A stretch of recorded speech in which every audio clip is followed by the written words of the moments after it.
and welcome to my channel. For those of you new, my name's Dave and I work in financial services, and these videos are a mixture and journey towards my financial freedom. They will cover financial products and financial well-being so you, like me, can reach your goals sometime in the future. Now let's get into this latest video. So this latest video is about my self-invested personal pension plan, the review for February 2023. Now it's not to boast or brag or say look at me, it's to prove if I can build a portfolio, you can. So it's about the steps I've taken and the plans for the portfolio moving forwards. Now I do have a workplace pension, I put in, my employer pays in, but I do run my own SIPP so I can control the investments I put in and where I can pick my own funds and I can manage my own investments. Now the aim of the portfolio for this year is annual growth rate of 10%, annual dividends of £4,500 and a year-end valuation of £117,000. Now 2023 has been good to us so far. We had a good January, we've had a good February. So at the start of the month, the portfolio was worth £106,737. It's now worth £107,913, £1,176 in the month.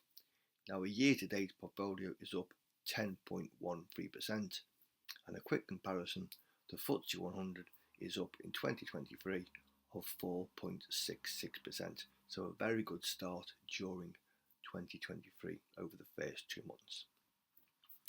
Now we put in monthly contributions of £200, of which the government adds in tax relief of £50 each month. Our platform provider charges monthly fees of £14.6, which is based on a percentage of our portfolio valuation.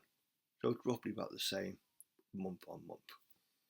Let's look at what sort of holdings we hold in our portfolio. So look at the following chart, a quick overview of some recent events of note during the month of February. Now I'm not going to go for all 15 shares, but just a quick overview. Our largest holding is Aviva, the insurance company, 4,320 shares, £19,000 makes up 18% of our portfolio. Hopefully at the start of March we will have very good results and a very good dividend will be announced. Our next holding is Lloyds Banking Group, 33,286 shares, £17,500 makes up 16% of our portfolio. Now during the month it did have good results. Market sentiment didn't really move much in the share price, but the dividend was increased from 1.3 pence a share to 1.6p as a final dividend payable at the end of May. Our next holding again had good results during the month was Drax, the biomass maker, 1,206 shares, £7,600, 7% of our portfolio, and again the dividend was increased from 11.3p as a final dividend to 12.6p, will give us a dividend of over £100 during the month of May. Our next holding is Greggs, the bakers, 278 shares, £7,500, 7% of our portfolio, and results will be due sometime during the start of March, so let's see how the market reacts. Now back into the banking sector, we own HSB shares, 1,076 shares, nearly £7,000, 6% of our portfolio, and again a very good dividend in a month. It will pay a special dividend during the start of next year, but one of the few banking shares which did have a good rally based upon results because it's solely not in the UK, got a global audience, but it was not hit by so-called bad debts or provisions. The market reacted well to that particular share. One share that did struggle though was Barclays, 2,941 shares, £5,000, 4.8% of our portfolio, but again dividends increased from 4p to 5p as a final share. So some very good results during the month. Now other holding yield of note, Legal & General, £5,000, JD Sports, £4,500, Shell and BP, around about 3% each in our portfolio, Sainsbury's, and we own Penn and the Water Company, AG Bar, the drinks provider, AJ Bell, the platform provider, and Card Factory. Now, the shareholdings have not increased during the month, but we've had some very good results. So 4 companies have given increased dividends, which will all be reinvested in the portfolio. And hopefully that sentiment will carry on in March when we've got results due from Aviva, Legal & General, and Greggs, shall we say. And we'll also get some dividends payable from Royal Dutch Shell and BP, which we'll reinvest within our existing holdings. My own plan is personal to me. I make my own predictions, okay? It is not recommendations or advice, okay? It is my own personal assumptions, okay? And if you like the videos, smash the like button, subscribe to the channel.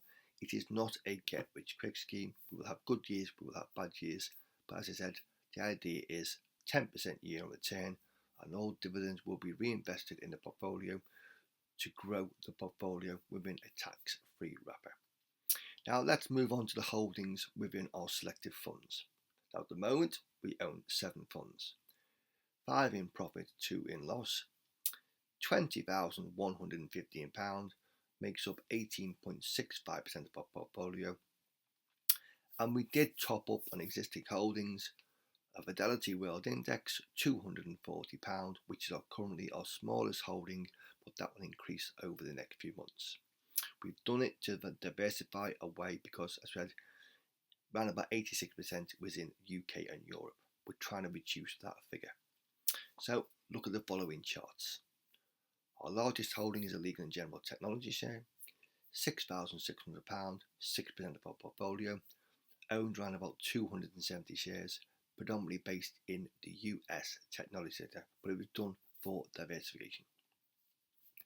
We own a US smaller company fund, £3,900, 3.6% of our portfolio.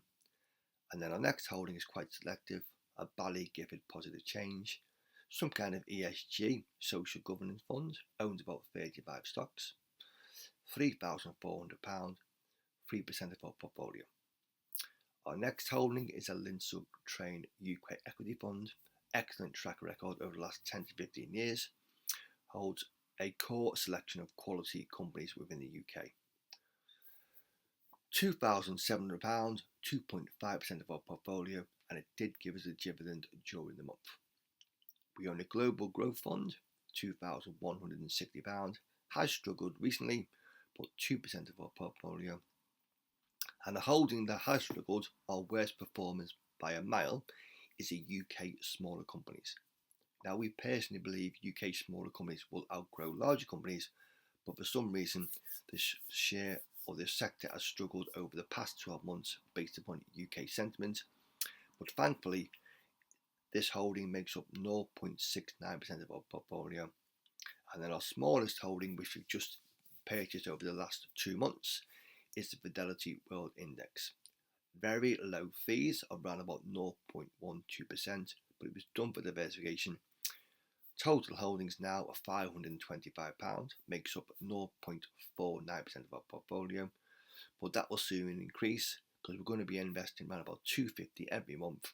So before we know it, that'll be worth several £1,000s, but it's done to spread our investments away from the UK. And it says the last few years, average return has been about 10% year on year. We can just switch off and let it reinvest.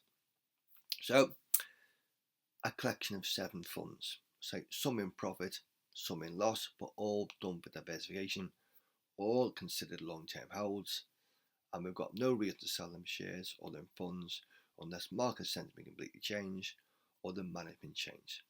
So just to reiterate, a very good month during 2023 for January and across February, giving us 10% so far, well above the FTSE performance. Okay, who knows what will happen moving forwards, but we've had some very good results, some very good dividends increased, and hopefully that sentiment will continue during March when our other companies or some other companies will announce results also. Remember, it's not a get rich quick scheme. If you like the videos, smash the like button, subscribe to this channel, and we'll see you again soon.